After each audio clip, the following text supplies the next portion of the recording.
మనల్ని తృప్తిపరుస్తున్నా మనం విడిపించబడలేకపోతూ ఉన్నాం. ఈరోజు ప్రత్యేకంగా ఒక విడుదల వాక్యం వింటూ ఉండగా మనకి కలగాలి, మన కుటుంబానికి.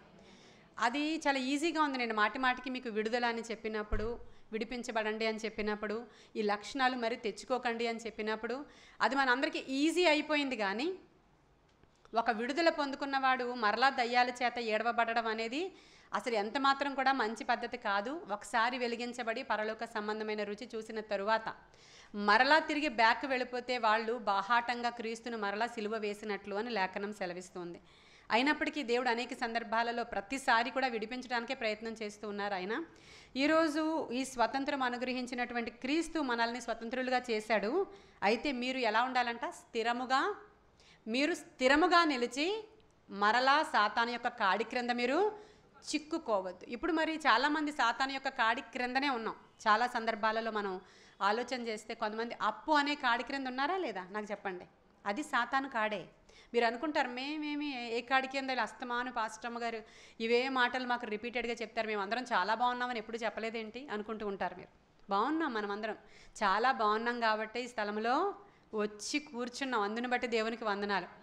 ఒక్కొక్కరు ఒక్కొక్క రకమైనటువంటి కాడి క్రింద చిక్కుకొని ఉన్నారని చెప్పినప్పుడు వ్యాధి అనేటువంటి కాడి, అప్పు అనేటువంటి కాడి, చెరసాల అనేటువంటి కాడి, బంధకాలు, ఇంకొక్కొక్క దానికి ఒక్కొక్క పేరు మీరు పెట్టుకుంటే కొన్ని కుటుంబాలలో ఎంత మాత్రం కూడా సమాధానం ఉండదు. అప్పుడు దేవుని యొక్క వాగ్దానాలను మీరు రిసీవ్ చేసుకోలేకపోతారు. మీకు అర్థం అవ్వడానికి ఒక ఇన్సిడెంట్ చెప్తాను. నేను బైబిల్ నుంచే చెప్తాను, బయట కథలు చెప్పడానికి అంత ఇష్టం అవ్వదు నాకు.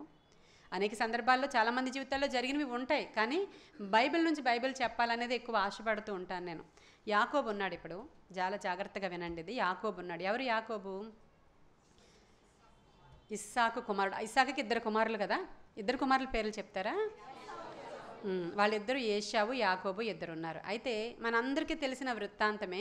వీళ్ళిద్దరు కూడా ఒక తల్లి కడుపున పుట్టిన వాళ్ళే. అయినప్పటికీ వాళ్ళు జ్యేష్ఠత్వపు హక్కు కలిగి ఉండేవాళ్ళు కాబట్టి పెద్ద కుమారుణ్ణి దీవిస్తానని తండ్రి చెప్పాడు. మంచి భోజనం సిద్ధం చేసి తీసుకురాను ఆయన. ఈరోజు ఆ మంచి ఫుడ్ తినిన తర్వాత, విందు అయిపోయిన తర్వాత నేను నీకు బ్లెస్సింగ్ రిలీజ్ చేస్తాను అన్నాడు. ఇదివరకు దినాలలో దేవుడు తండ్రి నోట పెట్టాడు. ఇప్పటికీ కూడా తండ్రి నోటనే ఉంటుంది. మనం అందుకనే పిల్లల్ని ఎప్పుడు బ్లెస్ చేస్తూ ఉండాలి. మనం తండ్రి నోట ఆ బ్లెస్సింగ్ పెట్టి ఈ జనరేషన్ వైజ్గా వచ్చేటువంటి ఆ బ్లెస్సింగ్ని రిలీజ్ చేయడానికి ఒక మంచి ఆహారం తీసుకురా అన్నాడు. ఈ మాట వినిన తల్లి ఏం చేసిందంటే వెళ్ళిపోయి వాడు వచ్చే లోపల, పెద్ద కుమారుడు వచ్చే లోపల ఇక్కడ ఈమె ఆహారాన్ని సిద్ధపరిచేసి చిన్న కుమారుని పంపించేసింది బ్లెస్సింగ్ రిసీవ్ చేసుకోవడానికి. తండ్రి ఎన్ని బ్లెస్సింగ్స్ ఉన్నాయో, ఎన్ని వాగ్దానాలు ఉన్నాయో, పెద్ద కుమారుడు జ్యేష్ఠత్వపు హక్కు ప్రకారం ఎన్ని బ్లెస్సింగ్స్, ఎంత ఆస్తికి వారసుడు అవ్వాలో అవన్నీ రిలీజ్ చేసేసాడు చిన్న కుమారుడికి కదా. అన్నీ రిలీజ్ చేసేసాడు. ఎవరికి? చిన్న కుమారుడికి, యాకోబుకి రిలీజ్ చేసేసాడు. ఇప్పుడు మరలా పెద్ద కుమారుడు పరిగెత్తుకుని వచ్చాడు. తండ్రి నా ఆశీర్వాదం ఏది అని అడిగితే, అయ్యో ఇప్పుడు నా చేతిలో లేదయ్యా, అది ఒక్కసారి నేను ఇంక ఇచ్చేసానంటే అయిపోయింది, నిన్ను ఆశీర్వదించడానికి ఏ ఆశీర్వాదం నా చేతిలో లేదనిసాడు ఆయన. లేదు ఇంకా. ఇప్పుడు సో ఈ బ్లెస్సింగ్స్ అన్నీ ఎవరికి వెళ్ళిపోయినాయి? యాకోబుకి వెళ్ళిపోయినాయి. వాగ్దానాలు, ప్రామిస్లు, బ్లెస్సింగ్స్, ఆ దేవుని దగ్గర నుంచి వచ్చిన దీవెనలు మొత్తం కొట్టేశాడు ఈయన. అవునా? ఇప్పుడు ఆయన లైఫ్ ఎలా ఉండాలి ఒకసారి జాగ్రత్తగా ఆలోచించండి. ఇప్పుడు బ్లెస్సింగ్ అంతా, ఇప్పుడు ఈ రోజే ఆస్తి, ఇప్పుడు కోట్ల ఆస్తి ఉంది ఒక తండ్రికి. ఆ తండ్రి ఆస్తి అంతా కుమారుడికి రాసిచ్చేశాడు. ఇప్పుడు ఈ కుమారుడు వెరీ నెక్స్ట్ డే నుంచి దాన్ని అనుభవించాలని కదా ఆశపడతాడు. మరుసటి రోజు నుంచి వీడు కోటీశ్వరుడు అయిపోతాడు కదా. కానీ ఇక్కడ చూడండి మీరు, మరుసటి రోజు నుంచి ఈయన ఏమయ్యాడు? దేశదిమ్మరయ్యాడు. ఇప్పుడు దేవుని యొక్క వాగ్దానాలు ఆయన మీద, బ్లెస్సింగ్స్, షవర్ ఆఫ్ బ్లెస్సింగ్స్ వచ్చేసినాయి. ఇంకొక దీవెన కూడా మిగలలేదు అన్నకి. మొత్తం బ్లెస్సింగ్స్ అన్నీ నెత్తి మీదకి వచ్చేసినాయి. వాగ్దానాలు అన్నీ యాకోబుకి వెళ్ళిపోయినాయి. ఆ జనరేషన్ నుంచి జనరేషన్కి ట్రాన్స్ఫర్ అయిపోయినాయి. ఇన్ని బ్లెస్సింగ్స్ రిసీవ్ చేసుకుని, ఇన్ని వాగ్దానాలని అబ్రహాము కుమారుడి కింద రిసీవ్ చేసేసుకున్నాక మరుసటి రోజు నుంచి ఈయన ప్రయాణం ఎలా ఉందంటే దిక్కులేని ప్రయాణం.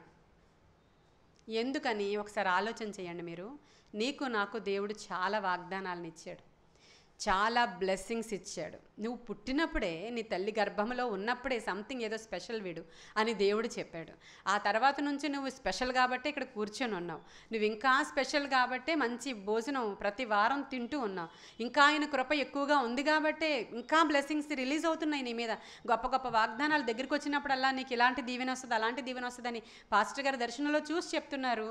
నేను వాగ్దానాలు చెప్తున్నాను. అయితే వాటిని మనం సంపాదించుకోలేకపోతున్నాం. వాటి రిసీవింగ్కి సంవత్సరాలు పడుతుంది, మనకి ఎక్కడ కాన రావట్లేదు అవి. ఎందుకని? ఇప్పుడు ఈ యాకోబు బ్లెస్సింగ్ రిసీవ్ చేసుకున్న తర్వాత, వాగ్దానాలను రిసీవ్ చేసుకున్న తర్వాత వెళ్ళిపోయాడు, తన మామ ఇంటికి వెళ్ళిపోయాడు. వెళ్ళిపోయినప్పుడు ఇంత బ్లెస్సింగ్ రిలీజ్ అయ్యి మరుసటి రోజు నుంచి రాజు అయిపోవలసిన ఆయన అక్కడ బానిస అయ్యాడు. అక్కడ బానిసగా ఉన్నాడు. ఎందుకంటే అన్న దగ్గర నుంచి, తండ్రి దగ్గర నుంచి మోసగాడైనటువంటి ఈయన మోసపుచ్చి, అంటే తల్లి చేసింది అది, కానీ మోసగాడనే రాయబడి ఉంటుంది మరి. కాబట్టి అన్నీ తీసుకొని ఈ మోసం చేసి అన్నతో సమాధాన పడకుండా, అన్నకి సారీ చెప్పకుండా, అన్నతో కాంప్రమైజ్ అవ్వకుండా, కోపంలో అన్న చంపేస్తాడేమో, నువ్వు పో అని తల్లి చెప్తే మోసం చేసి పారిపోయాడు ఈయన. పారిపోయి ఇన్ని బ్లెస్సింగ్స్ మీద ఉన్నా కూడా అన్నతో సమాధాన పడని కారణంగా బ్లెస్సింగ్స్ ఈయన మీదకి రావట్లేదు. ఇదొకటి మీరు జ్ఞాపకం పెట్టుకోండి. మన జీవితంలో గృహాలలో సమాధానము ఉండాలి. భూమి మీద ఆయనకి ఇష్టలైన బిడ్డలకు ఏం కలుగుతుందంట? ఆయనకి ఇష్టలైన బిడ్డలకు, ఆయనకి ఇష్టంగా జీవించాలంటే ఏం చేయాలా? ఆయన సత్యాన్ని అనుసరించి మనము ప్రవర్తించాలా. చాలా క్లియర్గా చెప్తాడు.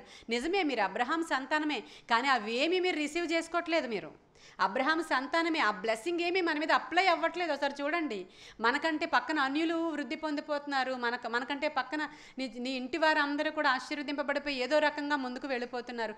ఎందుకని? ఇప్పుడు ఈయన వెళ్ళిపోయాడు. మామ ఇంటికి వెళ్ళిన తర్వాత ఒక అమ్మాయిని ఇష్టపడ్డాడు, మామ కూతుర్ని పెళ్లి చేసుకుందాం అనుకునేసరికి మోసం జరిగింది. 7 సంవత్సరాలు గడిచిపోయాయి.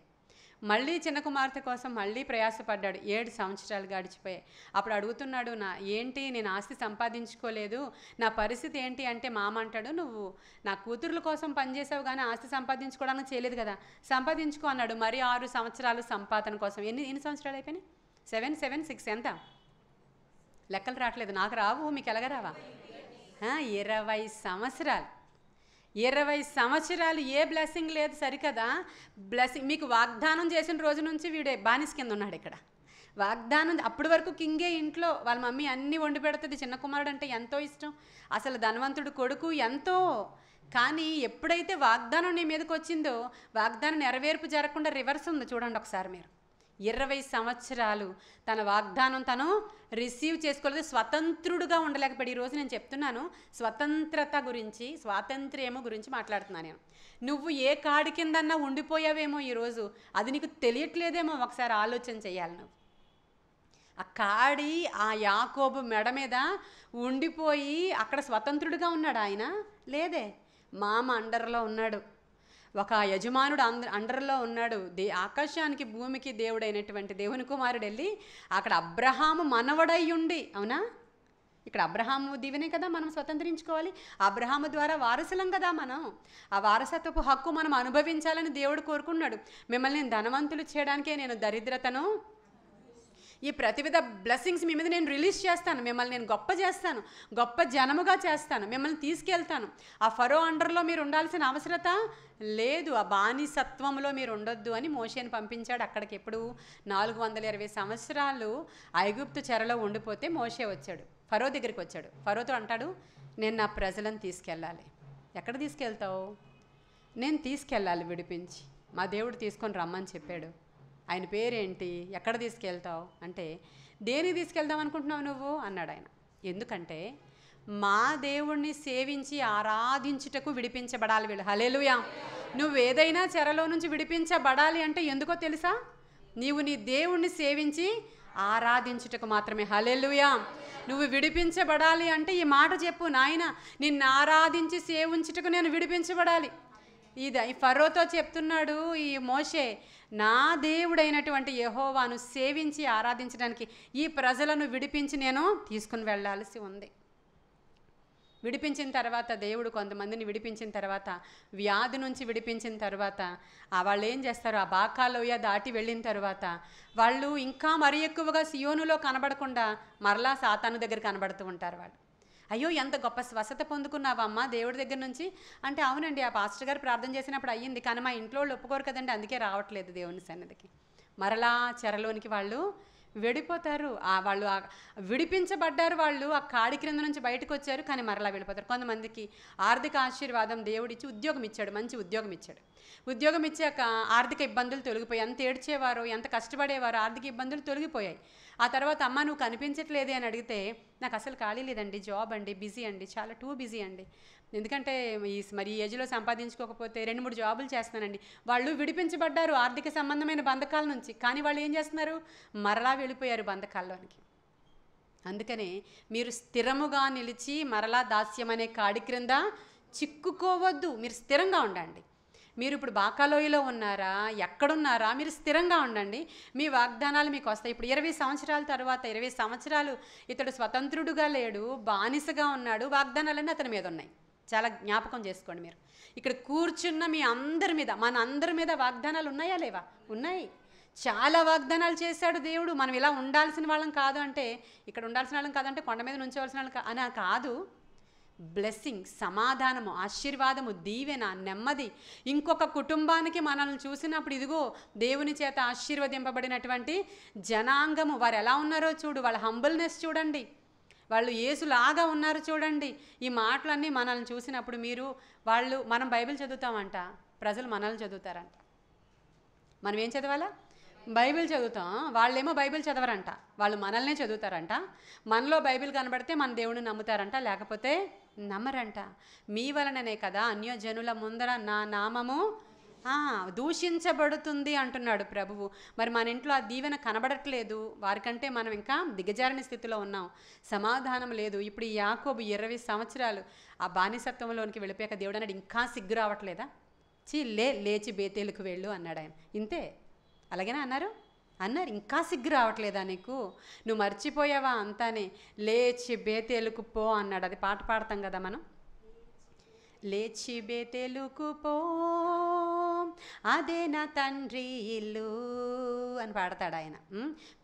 బేతేలుకు నువ్వు పో అనగానే ఇప్పుడు మార్గంలో ఆయన బేతేలుకు వెళ్ళిపోవడానికి ప్రయాణమై ఆయన వెళ్ళిపోతే 20 సంవత్సరాల తరువాత వస్తూ ఉన్నప్పుడు ఈయన వస్తున్నాడన్న సంగతి అన్నకి తెలిసింది. అప్పుడు అన్న ఈయన ఎదుర్కోవడానికి వస్తున్నప్పుడు చంపేస్తాడు వీడు నన్ను, ఇక నన్ను బ్రతకనివ్వడు అని. ఇప్పుడు ఆయన రూపాంతర అనుభవం పొందడానికి ఆయన దేవుని దగ్గర పెనుగులాడుతూ ఉన్నప్పుడు అన్న ఆయన్ని కలుసుకున్నప్పుడు ఇప్పుడు అన్న దగ్గర సాగిల పడతాడు ఈయన కదా. సాగిలపడి ఈయన చాలా ప్రభువా అని పిలుస్తాడు. అన్ననే పిలిచి సాగిలపడి ఏం చేస్తాడంటే కొంత వెల చెల్లిస్తాడు. ఈయన దగ్గర ఉన్నటువంటి సంపద, గొర్రె మేకల మందలు అంతా కూడా వెల చెల్లించాడు. ఎప్పుడో సమాధాన పడ్డాడు. ఎప్పుడో ఇదొకటి జ్ఞాపకం పెట్టుకోండి మీరు. సమాధాన పడ్డాడు ఎప్పుడో ఈ బానిస కాస్త రాజకుమారుడి కింద మార్చబడ్డాడు. హల్లెలూయా. సమాధాన పడ్డాడు ఎప్పుడో ఈ యొక్క బానిస కాస్త రాజకుమారుడి కింద మార్చబడిపోయి ఆ రాజకుమారుడు పేరే ఆ కంట్రీకి పెట్టబడింది ఈరోజు. హల్లెలూయా. ఆ కంట్రీతో ఎవరైనా తలపడగలరా? ఆ కంట్రీతో ఎవరైనా పోరాడగలరా ఈరోజు? ఆ పేరు పెట్టబడిన ఆ దేశము, నా పేరు పెట్టబడినటువంటి ఆ దేశం అంటాడు దేవుడు. నా పేరు పెట్టబడిన నా జనులు, ఆ దేశంతో ఈరోజు ఎన్ని రాజ్యాలు వచ్చినా తలపడలేరండి. ఎందుకంటే అక్కడ వాగ్దాన నెరవేర్పు జరిగిపోయింది. ఎన్నటెన్నటికి యెహోవా మనకి జయమే ఇచ్చాడండి. కానీ నేను వాగ్దానం ఈరోజు పొందుకోవాల్సి ఉంది. విడుదల కావాలా? ఈరోజు అడుగుతున్నాడు ఆయన. విడుదల కావాలా? ఏ విషయంలో స్టక్ అయిపోయావు నువ్వు? ఎక్కడికి వెళ్ళి నువ్వు సమాధాన పడాలో ఒకసారి ఆలోచన చేయాలి. సమాధాన పడాలి నువ్వు. నీ గర్వం చేత, నీ అహంకారం చేత, నీ నోటి దురుసుతనము చేత, నీ మాట చేత, నీ ప్రవర్తన చేత, నీ బిహేవియర్ చేత ఎంతమందిని నువ్వు గాయపరిచావో వారి దగ్గరికి వెళ్ళి నువ్వేం చేయాలి? ఈరోజు సమాధాన పడితే నువ్వు దాసుడవు కాదు, నీవు స్వతంత్రుడవే. నీవు విడిపించబడాలి. ఈ మాటలు చెప్పినప్పుడు ఎంత బాగుంటాయో, చేయడానికి అంత కష్టం. ఎందుకంటే మనము స్వనీతి చేత బ్రతుకుతూ ఉంటాము. మనం చాలా గొప్పవాళ్ళం. ఎవరి దగ్గర మనము అసలు తగ్గము. దానికి కారణం మనకు అందరికీ తెలుసు, గర్వం. అసలు మనం ఎవరి దగ్గర తగ్గం. ప్రభు ఏం చెప్తాడంటే, నువ్వు సమాధానపడు నీ అన్నదమ్ముల దగ్గరికి వెళ్ళి, నువ్వు సమాధానపడు అక్క చెల్లెల దగ్గరికి వెళ్ళి, అప్పటి వరకు నువ్వు బానిసవే. అది దేనికో రకంగా నువ్వు బానిస. నువ్వు అండర్గా అసలు నువ్వు ఇంకా ఎవరో ఒకరు కింద ఉంటావు అంతే. అదే అయితే అప్పు కింద, లేదంటే వ్యాధి కింద, లేదంటే చెర కింద, ఇంకా ఏ చెర కింద ఉంటావు మరి నోటితో చెప్పుకోవడం ఎందుకు? మనం విడిపిస్తాడు. అయితే అన్ని నామముల కన్నా పైనామము దేవుని యొక్క నామము కదా. మీకు యేసు నామములో తప్ప వేరే ఏ నామంలో కూడా విడుదల లేదు మీకు. ఈరోజు ప్రభు చెప్తున్నాడు, మీకు విడుదల కావాలి అంటే ఒకే ఒక సొల్యూషన్ ఉంది, ఒకే ఒక సోర్స్ ఉంది, ఒకే ఒక ఆధారం ఉంది. దాని పేరు యేసు నామము. ఆ సత్యమే మిమ్మల్ని స్వతంత్రులను చేస్తుంది. అందుకే నేను ఈ విధంగా అర్పణ అర్పించేటప్పుడు ఏం చేస్తావంటే, అర్పణ నా దగ్గరికి తీసుకొచ్చి నువ్వు అర్పించాలనుకుంటున్నావు. అర్పణ అర్పించేటప్పుడు మొదట పోయి నీ సహోదరుడి దగ్గరికి వెళ్ళి సమాధానపడి తిరిగి వచ్చి నాకు అర్పణ అర్పించు. లేని పక్షంగా నువ్వు ఎన్ని నాకు వేలాది నదులంత విస్తార తైలం ఇచ్చినా, నీ గర్భఫలాన్ని ఇచ్చినా, ఎన్ని ఆఫరింగ్స్ మొదట దేవుడికి ఇచ్చేస్తే గొడవ దులిపోద్దని ఇచ్చేసి తర్వాత నువ్వు ఎంత ఎంజాయ్ చేసినా, ఏమి ఇచ్చినా నీ ఆఫరింగ్స్ ఏమి వ్యాలిడ్ కావు దేవుడి దగ్గర. ఎందుకంటే నీవు మొదట బలిపీఠము దగ్గర సమాధానపడి తిరిగి రావాలి, పశ్చాత్తాపడాలి దేవుడి దగ్గర. ఆ తరువాత వెళ్ళి సమాధాన పడాలి. ఒకరోజు చేసేస్తే సరిపోదు. ఒకసారి నువ్వు చేసావంటే జీవితకాలం అంతా నీకు ఆ లక్షణం స్థిరముగా నిలిచి ఉండాలి. అందుకనే మరలా మీరు దాస్యం అనే కాడి క్రింద చిక్కుకోకుండా స్థిరంగా స్టిక్ అయి ఉండండి. మీరు అక్కడ మీరు నా నామమును ఏం అడిగినా నేను చేస్తాను, ఏం అడిగినా. ఇది అది అది ఇది అని లేదండి, ఇది అది అని లేదండి. ఇప్పుడు ఇప్పుడు ఇప్పుడు ఈ ఈ యాకోబు వెంటనే ఏమైపోయాడు? స్వతంత్రుడైపోయాడు. స్వతంత్రుడైపోయి అన్నొచ్చి అన్న మెడ మీద పడి ముద్దు పెట్టుకుంటే అన్న అంటాడు, అయ్యో నాకెందుకు రా ఈ బహుమానాలన్నీ, నా దగ్గరే కావాల్సినంత ఉంది. ఇక్కడ మీరు జ్ఞాపకం చేసుకుంటే ఆ అన్న యాకోబుని క్షమించాడు కాబట్టి తండ్రి యొక్క బ్లెస్సింగ్ లేకపోయినా అతను కూడా సమృద్ధిలోనే ఉన్నాడు. చూసారా మీరు? అతనికి ఏమైనా తక్కువగా ఉన్నాయి అక్కడ? అతను అంటాడు, నా దగ్గర కావలసినంత ఊర్లే ఉన్నాయి నా దగ్గర. హల్లెలూయా. బ్లెస్సింగ్స్ ఇచ్చేవాడు మన దేవుడేనండి. అయినా ఒక చోట ఏదైనా ఒకటి నీకు ఏమైనా నొక్కి పెట్టాడంటే ఇంకొక చోట విస్తారంగా, అసలు విస్తారమైన డోర్స్ ఓపెన్ చేస్తాడు ఆయన. మన దేవుడి దగ్గర ఏమీ లేకుండా మనం పేదవారంగా మాత్రం లేము. నేనేమి ప్రాస్పెరిటీ గాస్పెల్ చెప్పట్లేదు, కానీ సత్యం చెప్తున్నా నేను. దేవుడు ఎప్పుడు ప్రార్థన చేసినా అందరినీ బ్లెస్ చేయడమే నాకు చూపిస్తూ ఉంటారు మాకు దర్శనాల్లో. ఇప్పుడు దర్శనాలను బేస్ చేసుకుని మనం వెళుతూ ఉన్నప్పుడు ఇంకెప్పటికీ దివాకర్ వాళ్ళు ఇలాగే ఉంటారని నాకు చెప్పలేదు, ఎప్పటికీ ఆ రాజుగారు అలాగే ఉంటారని చెప్పాల, ఎప్పటికీ ఇదిగో ఈ శ్యామల ఇలాగే ఉంటుందని చెప్పారా నాకు ఎప్పుడైనా? నువ్వు ఇది చేస్తే నేను ఇది చేస్తాను. మరి ద్వితీయోపదేశకాండం 15వ అధ్యాయం 5వ వచనం అనుకుంటే అక్కడ, మీరు గనుక నా ఆజ్ఞలను అనుసరించి నడుచుకుంటే మీ దేశంలో అసలు బీదవాడు అనేవాడు లేకుండా చేస్తానన్నాడు ఆయన. మరి ఎందుకు బేదరికం ఉంది నీకు నాకు? ఎందుకు మన జీవితంలో ఆర్థిక ఇబ్బందులు ఉన్నాయి? ఎందుకు వేదన గుండా నువ్వు వెళుతున్నావు? ఎందుకు అసమాధానం ఉంది నీ జీవితంలో అంటే ఆజ్ఞలను అనుసరించి నీవు నడుచుకోవట్లేదు. వాటిని చాలా ఈజీగా తీసుకుంటున్నావు, వాటిని నువ్వు చాలా ఈజీగా తీసుకుంటున్నావు. చాలా ఈజీ, నీకు అవన్నీ ఈజీ. నీకు చాలా గొప్ప విషయం ఏంటంటే ప్రార్థన చేయడం అన్నమాట. అదేం గొప్ప విషయం కాదు. నీ ప్రార్థన ఏమీ కూడా దేవుని సన్నిధికి చేరదు. దేవుని సన్నిధికి ప్రార్థన చేరాలి అని అంటే నీవు ఆజ్ఞలను అనుసరించి నడుచుకోవాలి. యాకోబు ఆ తరువాత ఇశ్రాయేలుగా మార్చబడిపోయాడు. ఆయనకి తిరుగులేదు. ఇంకా వాళ్ళ పిల్లల్నే దేవుడు ఏం చేశాడు? గోత్రకర్తలుగా. హల్లెలూయా. సమాధానము మన జీవితంలోనికి రావాలంటే అంత పశ్చాత్తాపం, రాత్రంతా ఏడ్చాడు కదా యాకోబు. నరుడితో పెనుగులాడినట్లుగా కదా దేవుడితో పెనుగులాడేశాడు ఆయన.